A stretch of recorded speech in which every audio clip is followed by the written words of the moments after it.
Hello, today we will guide you through how to download video from Google Drive shared with me. If someone has shared a video file with you through Google Drive and you want to save a copy to your device, the process is straightforward once you know where to look.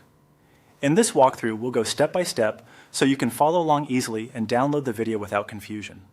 Begin by opening Google Drive in your web browser. This will take you to the main Drive homepage, where you can access all of your files, folders, and anything that has been shared with you. Make sure you're signed into the correct Google account, especially if you use more than one account, since shared files only appear in the account they were sent to. Once you're on the Google Drive homepage, look to the left-hand menu and click on Shared with Me. This section shows files and folders that other people have given you access to. It's useful because shared items don't always appear in your main drive unless you've added them yourself, so this is the best place to find a video someone sent you. After opening Shared with Me, take a moment to locate your video. You may need to scroll through the list if you have a lot of shared files. If you already know the name of the video, that can make it easier to identify.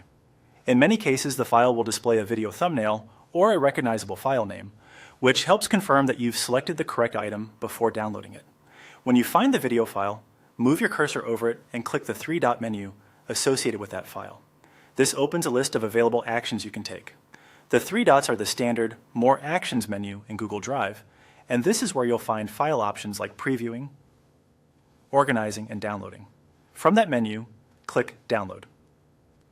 Google Drive will then begin preparing the file and start the download to your computer.